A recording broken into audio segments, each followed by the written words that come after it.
অষ্টসখী মিলে আজ যমুনাতে জল ভরতে যাচ্ছে। যমুনাতে জল কিভাবে বাইরে জানেন তাকে কলসিতে কিভাবে যায়, মাথায় ঝুমটা দিয়ে, মাথায় ঝুমটা নিয়ে অষ্টসখীরা মিলিত হয়ে আজ যমুনাতে চলেছি জল ভরবে। উদ্দেশ্য হচ্ছে গোবিন্দ দর্শন। রাধে রাধে। তাই সব মাথায় ঝুমটা দিয়ে যমুনার দিকে রওনা দিয়েছি।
আজকে।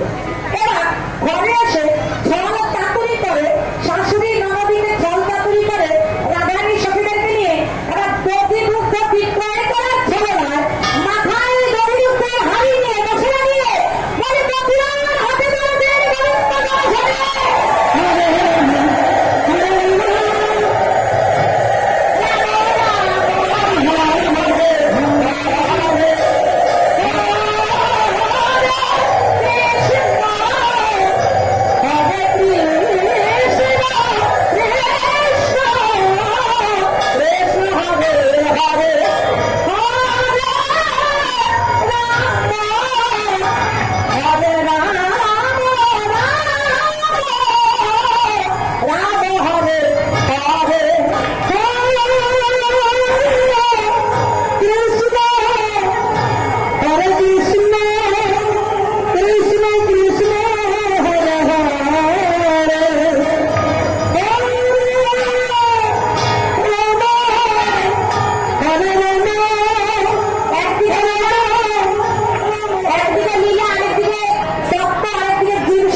গোবিন্দ দর্শনে।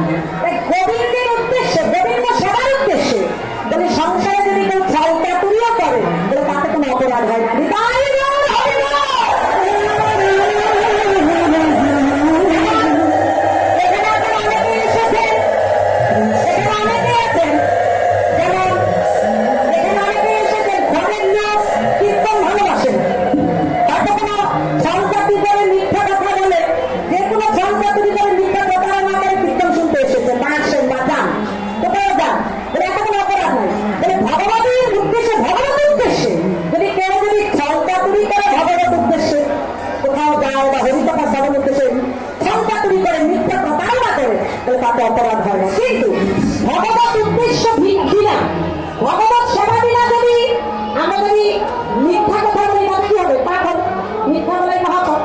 তো আজকে সতীগণ মধুরের হাতে গোবিন্দ বিক্রয় করে এবার গোবিন্দ দর্শনে করে মনের আনন্দে সবাই ভিক্ষের কথা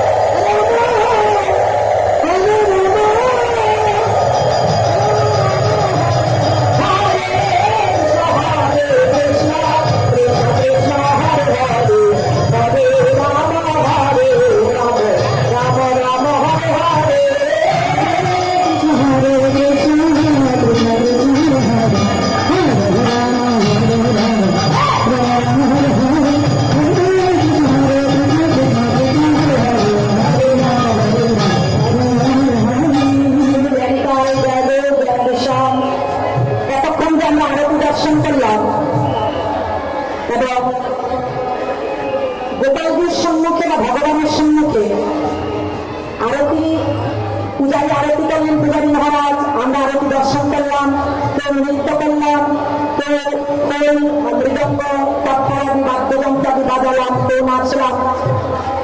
এই যে ভগবানের আরতি দর্শন করলে কি হয়? আরতি করলে নেই ফল, আরতি দর্শন করলে একই ফল, মনে রাখেন। আরতি যিনি করেন, আরতি করলে নেই ফল, আরতি যারা দর্শন করে একই ফল। তাই আরতির সময় যখন ভগবানের আরতি হয় তখন যে কোনো কাজে আমরা ব্যস্ত থাকি না কেন, অল্প সময়ের জন্য হলেও ওই কাজে একটু সময়ের জন্য ওই কাজ ধ্যান করে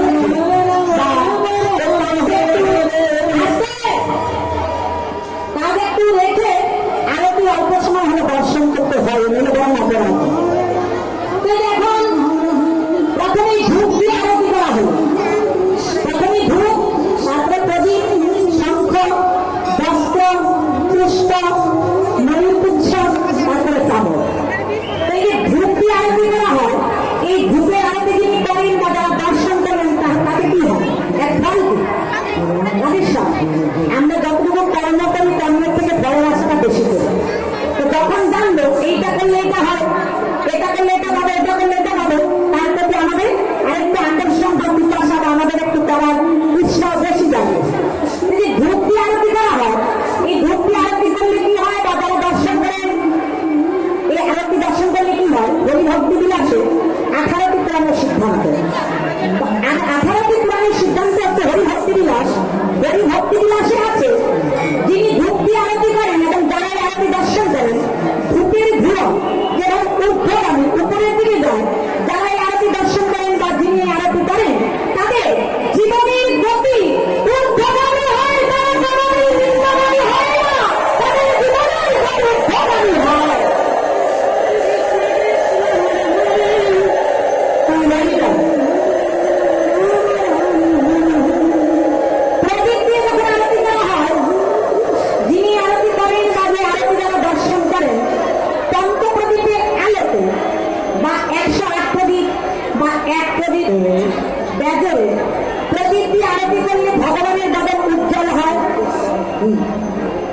ধরবেই না।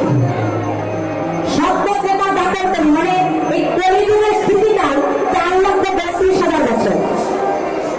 দাপন যুগের 5 দ্বিগুণ, ত্রেতা যুগের 3 গুণ, আর সভ্য যুগের 4 গুণ। এভাবে সভ্যতা দাপন করি 4 যুগ পূর্ণ হলে হয় এক দীর্ঘযুগ, 71 দীর্ঘযুগে 1 মন্বন্তর, 14 মন্বন্তর গণ হয় 1 দিন। এভাবে 100 বছর পূর্ণ হলে হয় 1 কল্পকাল। বুঝতে পারছেন? এসব ক্যালকুলেটর করবে। যার সব ভগবানের সম্মুখে আরতির সময় নাচে, ভগবানের সম্মুখে ভগবান আরতি কীর্তন করে, বাদ্যযন্ত্র আদি বাজায়, ওই দেবতাদের হিসাবে বা শাস্ত্রীয় হিসাবে যে 1 কল্পকালের হিসাব দেওয়া হলো, এই 1 কল্পকাল সময় দেবতাদের পরিবৃত হলো, তারা দেবলোকে বাস করে। আসছে আজ শ্রী গোপালজির সেবা বৃন্দাবন অনেক কষ্ট করে। দেখুন, এই সংসারে ভুল ধরার লোকের অভাব নাই। এটা হয়নি কেন, ওটা হয়নি কেন, এরকম ভাবে ভালো হয়ে গেছে, এরকম ভালো হতো। আর ভুল তারা বেশি ধরে জানেন, তাদের জীবনে শুধু ভুল আর ভুল, তারা ভুলটা বেশি ধরে। আর ভুল তারা ধরে যারা জীবনে কোনোদিন তার সেবা করেনি, তারা ভুলটা বেশি ধরে, দেখেও বেশি। যে জীবনে কিছু করেছে সে কোনোদিন আপনি ভুল ধরবেন? কোনোদিন করলেই ভুল হয়, যে করে না তার ভুল অনেক করে। বলো, কিছু না করলে জীবনে যদি কিছু নাই করে ভুল হবে? আর ভুল না হলে কি শুদ্ধ হবে? করলেই ভুল হয়, আর করতে করতেই ভুলটা সংশোধন হয়। এখানে আজকে এই কমিটি সাধারণ ব্যাপার নয়, 5 দিন কীর্তন, প্রতিদিন এত প্রসাদের আয়োজন, এত ভক্তমনের সমাগম, সবাইকে সম্বর্ধনা করা, সবাইকে এত যত্ন করে আদর সম্মানন সম্ভাষণ জানানো, বা এত বড় মহোৎসবের আয়োজন যারা করছেন তারাই বুঝতে পারছেন। কিন্তু এখানে অনেকেই আছে হয়তো ভুল ভাববেন, এটা হয়নি, ওটা হয়নি, এটা এরকম হলে ভালো হতো, এটা এরকম হলে ভালো হতো বলবেন অনেকে, কিন্তু করে দেখুন, করলে বুঝতে পারবেন, না করলে বুঝতে পারবেন। করে দেখুন, তারপরে বুঝবেন। এই দেখুন, যারা প্রসাদ পেতে বসে না, প্রসাদ পেতে বসে তো বলে ফেলে লবণ বেশি হয়েছে, লবণ হয়নি, এটা হয়েছে, এটা হয়েছে, এটা কম হয়েছে, এটা বেশি হয়েছে। একমাত্র যে আগুনের কাছে থেকে হাতা খুন্তি মেরে যে রান্নাটা করেছে, আর সঙ্গে আর 10-20 জন যারা জোগালি দিয়েছে, তারা জানে রান্না করতে কি লেগেছে। নিতাই বলবেন।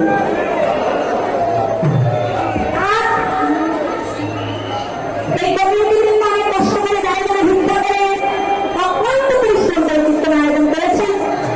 আর যারা আরতিতে কীর্তন করেছেন, আরতি এবং বাদ্যযন্ত্র বাজিয়েছেন, তাদেরকে বস্ত্র দান করেছেন এই কমিটিবৃন্দ। আমি গোপালজির কাছে চরণে এই প্রার্থনায় রাখবো, হে গোপালজি, তুমি যারা অক্লান্ত পরিশ্রম করে কীর্তন আয়োজন করেছেন, ওনারা যদি পরিশ্রম করে কীর্তন আয়োজন না করতেন, তাহলে আমরা আপনাদের সম্মুখে এসে আপনাদের মতো ভক্তের সঙ্গে এবং ভগবানের গুণ কীর্তন করতে পারতাম না। আপনারা এসে ভগবানের গুণ কীর্তন শ্রবণ করতে পারতেন না, ঠিক না? ওনারা পরিশ্রম করে কীর্তন আয়োজন করেছেন বলে আমরা সাধুর সঙ্গে ভক্তের সঙ্গে বা ভগবানের গুণ কীর্তন শ্রবণ কীর্তন করতে পারছি। আমি গোপালজির কাছে প্রার্থনা করবো, হে গোপালজি, যারা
ভগবতীর কৃষ্ণ ডাকতে সব সময়।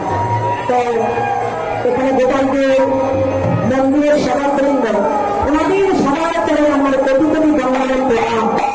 এবং আমি রাধা মাধবীর চরণে, গোপালদের চরণে এবং আমার নিতাইগড়ের চরণে তাই প্রার্থনা করবো, যারা এই গোপালদের সেবা করছেন প্রতি জন্মে পৃথিবীতে তারা যতবার জন্ম নেবেন, পৃথিবীতে যতবার জন্ম নেবেন, এভাবে যেন আমার মতো পাপি পাপিকে উদ্ধার করার জন্য তারা বারে বারে ভিক্ষা করেন, যেন হরিনাম জপের আয়োজন করেন এবং আমার মতো পাপি পাপিকে যেন আমার উদ্ধার করেন হরিনাম দিয়ে।